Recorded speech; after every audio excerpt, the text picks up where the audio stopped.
Hai semuanya, nama saya Priska Novita, absen 30 dari kelompok 5, akan menjelaskan mengenai sistem reproduksi, yaitu tentang alat-alat reproduksi pada laki-laki dan wanita.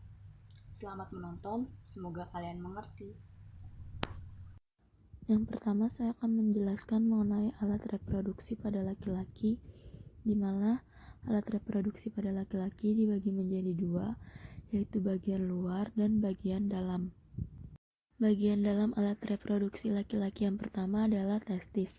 Testis ini fungsinya sebagai tempat pembentukan sperma dan menghasilkan hormon testosteron. Di dalam testis terdapat saluran yang berkelok-kelok yang dinamakan tubulus seminiferus. Tubulus seminiferus terdapat dua sel, yaitu sel Leydig dan sel Sertoli. Sel Leydig fungsinya untuk memproduksi hormon testosteron, sedangkan sel Sertoli untuk memberi nutrisi atau makan sel sperma. Yang kedua ada epididymis yang berbentuk seperti saluran yang berkelok-kelok. Epididymis ini berada pada skrotum dan juga berada di luar testis. Fungsinya sebagai tempat untuk pematangan sperma, juga sebagai tempat penyimpanan sementara sperma. Yang ketiga ada vas deferens berbentuk seperti tabung. Fungsinya adalah menyalurkan sperma dari epididymis menuju ke vesikula seminalis. Yang keempat ada vesikula seminalis yang merupakan bagian dari kelenjar aksesoris atau kelenjar kelamin yang fungsinya untuk menghasilkan cairan yang berisi nutrisi seperti fruktosa untuk menutrisi sperma. Kelenjar aksesoris yang kedua adalah kelenjar prostat yang menghasilkan cairan alkalis yang berfungsi untuk keberlangsungan hidup sperma.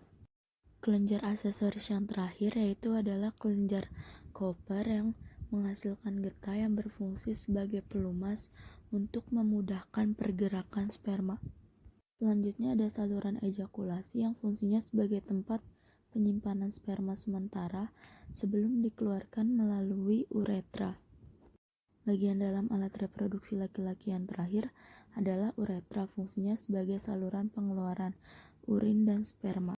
Bagian luar alat reproduksi laki-laki yang pertama adalah penis, di mana ujungnya terdapat kulit yang biasa disebut preputium atau kulup, yang fungsinya untuk melindungi kepala penis.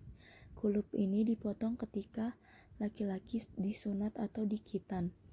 Jika penis diperbesar, terdapat dua bagian yang disebut korpus. Korpus yang pertama yaitu korpus cavernosa, di mana korpus ini mengandung banyak saraf-saraf yang akan berfungsi saat menerima rangsangan dan berisi rongga yang banyak mengandung pembuluh darah. Korpus yang kedua adalah korpus spongiosum. Di korpus ini terdapat uretra.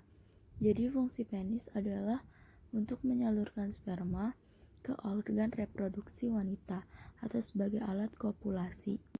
Bagian luar yang kedua yaitu skrotum, merupakan kulit yang membungkus testis, di mana memiliki dua otot yaitu otot dartos dan otot kremaster. Otot dartos merupakan otot polos yang berfungsi untuk mengendurkan atau mengurutkan skrotum. Yang kedua ada otot kremaster, fungsinya mengatur suhu pada testis agar testis dapat melakukan proses pembentukan sperma. Selanjutnya saya akan menjelaskan mengenai alat reproduksi pada wanita, di mana alat reproduksi pada wanita ini dibagi menjadi dua, yaitu bagian luar dan bagian dalam. Bagian dalam alat reproduksi wanita yang pertama yaitu ovarium, yang merupakan jaringan kecil berbentuk oval yang berada di rahim.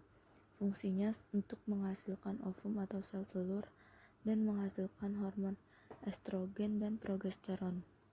Yang kedua ada fimbre yang fungsinya untuk menangkap sel telur dari ovarium.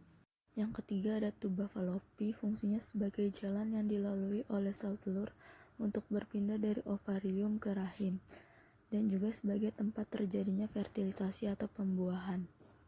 Yang keempat ada uterus yang berfungsi sebagai tempat berkembangnya embrio. Uterus ini terletak di antara kandung kemih dan rektum. Selanjutnya ada endometrium yang merupakan lapisan terdalam dari dinding rahim yang kaya akan sel darah merah. Bila tidak terjadi pembuahan, maka dinding endometrium inilah yang akan meluruh bersamaan dengan sel ovum yang matang. Lalu ada myometrium yang merupakan lapisan tengah dinding rahim yang kaya sel otot dan berfungsi untuk kontraksi dan relaksasi rahim dengan cara melebar dan kembali ke bentuk semula setiap bulannya juga di masa kehamilan. Kemudian ada perimetrium yang merupakan lapisan terluar dinding rahim yang berfungsi sebagai pelindung rahim. Selanjutnya ada serviks, yaitu bagian bawah rahim yang menghubungkan rahim dengan vagina, berfungsi untuk melindungi rahim dari infeksi dan sebagai jalan masuknya sperma.